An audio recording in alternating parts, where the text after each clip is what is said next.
Hello students, good morning. कैसे आप सभी ठीक है ना। जैसा कि आप सभी जान रहे हैं, हम लोग गुरुकुल क्लासेस के माध्यम से लगातार आप लोग के साथ जुड़े हुए हैं और एक लगातार अब आपके बीच क्लास 10 के लिए, क्लास 12 के लिए इम्पोर्टेंट जो बोर्ड परीक्षा में पूछे जाने वाले इम्पोर्टेंट प्रश्न हैं उससे आपके समक्ष प्रस्तुत करते आ रहे हैं। इसी क्रम में आज भी हम आपके सामने लेकर आए हैं साइंस के वो 5 वीआई क्वेश्चन जो इस बार बिहार बोर्ड के वर्ग 10वीं के बोर्ड परीक्षा में पूछे जा सकते हैं। ये जो 5 प्रश्न आपको लिखा हुआ है बोर्ड पे, ये पांचों प्रश्न पिछले 3-4 वर्षों से लगातार पूछा जा रहा है, रिपीट होते जा रहा है। इसी क्रम में आज हम इन 5 प्रश्न को देखेंगे और समझने की कोशिश करेंगे। और आप सभी से निवेदन होगा कि आप सभी इस वीडियो को अच्छी तरीके से देखिएगा और अगर आपको वीडियो अच्छा लगे तो अभी शुरुआत में ही आप वीडियो को अपने दोस्तों के बीच शेयर कीजिए, अपने क्लासमेट के बीच शेयर कीजिए ताकि वो भी कुछ पढ़ ले। अभी तक जिसने नहीं पढ़ा, अभी बहुत सारे ऐसे बच्चे हैं जो शुरुआती चरण में नहीं पढ़ते, तो ये 4 महीने ये 5 महीने आपके लिए बहुत इंपॉर्टेंट होने जाने वाले हैं। तो चलिए हम लोग वीडियोज की ओर चलते हैं। ये जो क्वेश्चन आपको दे रखा है मैंने, ये सिर्फ क्वेश्चन बैंक के क्वेश्चन और विभिन्न अध्यायों से लिए गए प्रश्न हैं। ये वीआई क्वेश्चन बनने वाले हैं एग्जाम के व्यू से। जिसमें पहला क्वेश्चन है ओम के नियम को लिखिए। विद्युत धारा अध्याय का सबसे इंपॉर्टेंट अगर कोई क्वेश्चन बनता है तो ओम का नियम, जो 2 मार्क्स के क्वेश्चन में बहुत बार पूछा जा चुका है।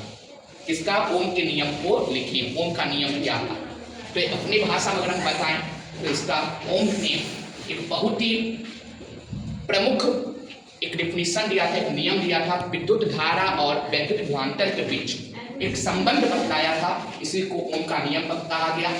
उन्होंने बताया कि एक नियत तापमान पर किसी वस्तु से प्रवाहित होने वाली विद्युत धारा, जिसे हम आई से सूचित करते हैं, वह जो होगा सीधा समानुपाती होगा, अनुक्रमानुपाती होगा वैद्युत विभवांतर के, उनके सिरों के बीच प्रवाहित होने वाले वैद्युत विभवांतर के। अर्थात हम कह सकते हैं कि जो मेरा विद्युत धारा होगा आई, ये डायरेक्टली प्रोपोर्शनल होगा, ये समानुपाती होगा किसके, वैद्युत विभवांतर भी के।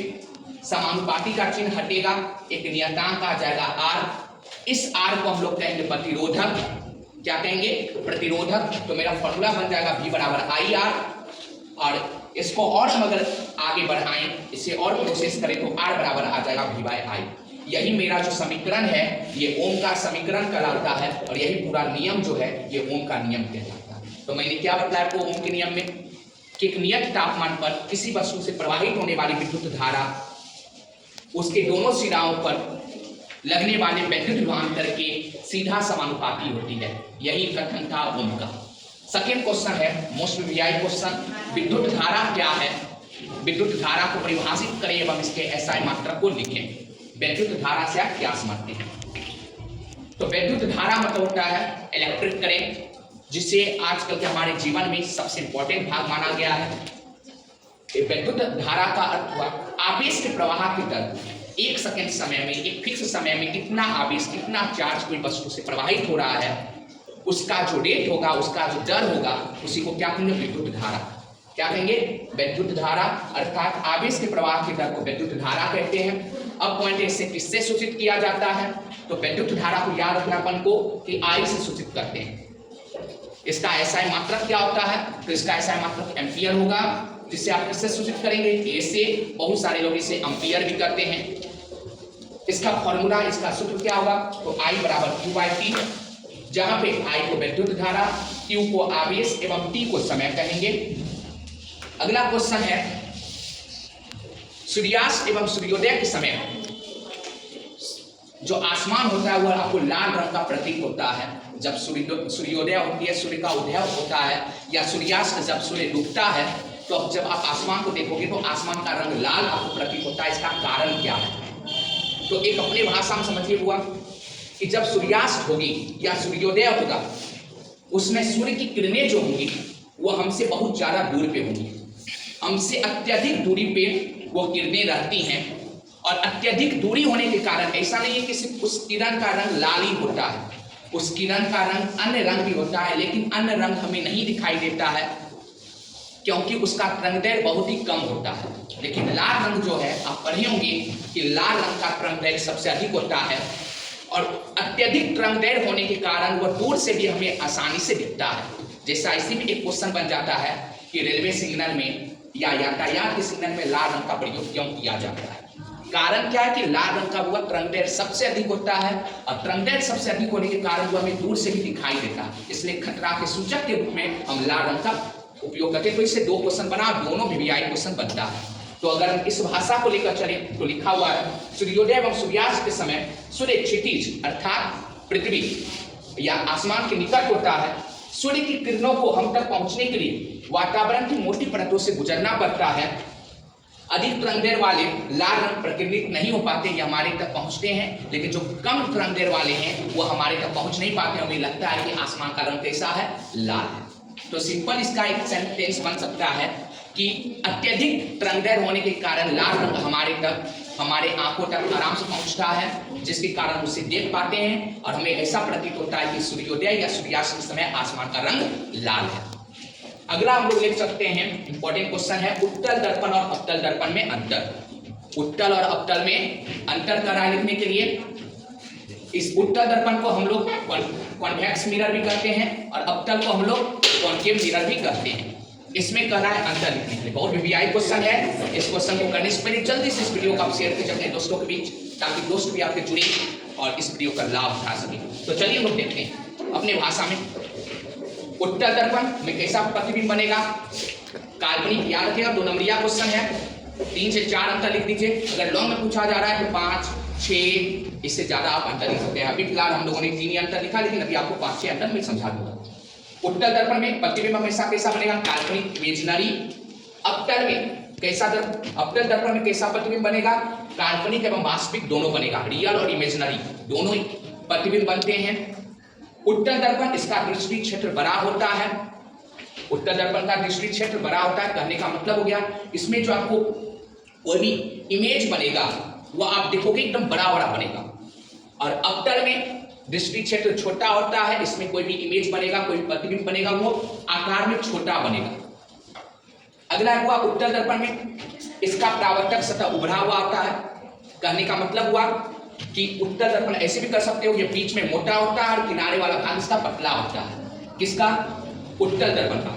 और अवतल दर्पण इसका परावर्तक सतह धंसा हुआ होगा, बीच वाला भाग पतला होगा, किनारे वाला भाग मोटा होगा, किसमें, अवतल दर्पण में। उत्तल दर्पण धनात्मक होगा, अवतल दर्पण ऋणात्मक होगा। उत्तल दर्पण का उपयोग कहाँ करेंगे बुआ, तो आपके गाड़ी के जो फ्रंट मिरर होता है उसमें, और अवतल दर्पण का उपयोग साइड मिरर में कर सकते हैं। उत्तल दर्पण का उपयोग आप टॉर्च वगैरह में कर सकते हैं, टॉर्च के परावर्तक सतह में। अवतल दर्पण का उपयोग आप लोग सोलर कुकर में कर सकते हैं। अगला क्वेश्चन है अम्ल और क्षार में अंतर, केमिस्ट्री का पहला हम लोगों ने क्वेश्चन लिया। इसी प्रकार से आपको मोस्ट VVI क्वेश्चन जो होंगे 5-5 क्वेश्चन 6-6 क्वेश्चन करके हम लोग वीडियोज करेंगे। और कहावत भी है कि एक दिन में घड़ा नहीं भरता है, बूंद बूंद से घड़ा भरता है। तो हम लोग बूंद बूंद करके ही उस घड़े को भरने की कोशिश करेंगे। एक दिन में 15 क्वेश्चन 20 क्वेश्चन आपको भरा दे, आपको समझ नहीं आए, इसलिए कम कम क्वेश्चन कीजिए, लेकिन जो क्वेश्चन आप कर रहे हैं उस क्वेश्चन को बेहतरीन ढंग से कीजिए। क्वेश्चन है अम्ल और क्षार में अंतर, difference between acid and base. अम्ल और क्षार क्या होता है, तो आपने बेसिक पढ़ा होगा कि भाई अम्ल क्या होता है, जो स्वाद में खट्टा हो, अम्ल कहलाता है। जो स्वाद में तीखा हो ना, उसको क्या कहते हैं, भस्म कहते हैं। भस्म को एक क्षार भी अपने भाषा में कहा जाता है। अम्ल का pH मान जो होता है 7 से कम होता है, क्षार का pH मान 7 से अधिक होगा। अम्ल जो होगा ये H+ आयन देगा, भस्म जो होगा वो OH- आयन देगा, हाइड्रोक्साइड आयन देगा ना। अम्ल का उदाहरण लिख दीजिए 2-3, भस्म का 2-3 उदाहरण लिख दीजिए। तो यही आपको दिया हुआ है। पहला अम्ल में यह स्वाद में खट्टा होता है, भस्म में है क्षार में, भस्म को एक क्षार भी कहते हैं, यह स्वाद में कड़वा होता है, तीखा होता है। अम्ल ये नीला लिटमस पत्र को, ये नीले लिटमस पत्र को किस में बदल देते हैं, लाल में। और आपको भस्म क्या करेगा, क्षार क्या करेगा, लाल लिटमस पत्र को नीला में बदल देगा।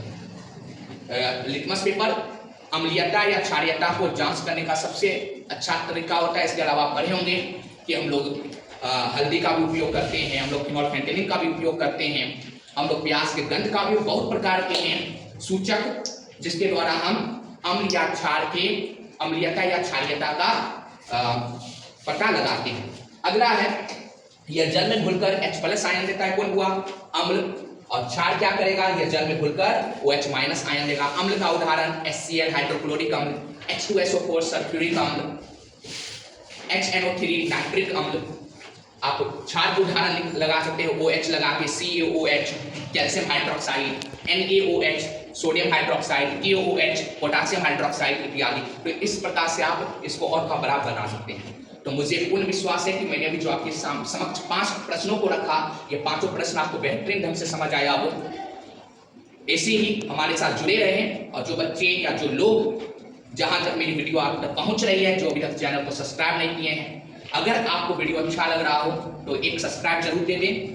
एक सब्सक्राइब देने से आपका कुछ नहीं घटेगा, लेकिन हमारे चैनल का हम मोटिवेट होंगे, हमारी टीम मोटिवेट होंगे जो हमारे पीछे काम कर रहे हैं। तब तक के लिए जय हिंद, जय भारत। आप एक बार इसका फोटो ले सकते हैं, मैं साइड में रह जाता हूं ताकि आप बेहतरीन ढंग से बाद में लिख सकें और इसे बेहतरीन ढंग से करें। तब तक के लिए जय हिंद, जय भारत।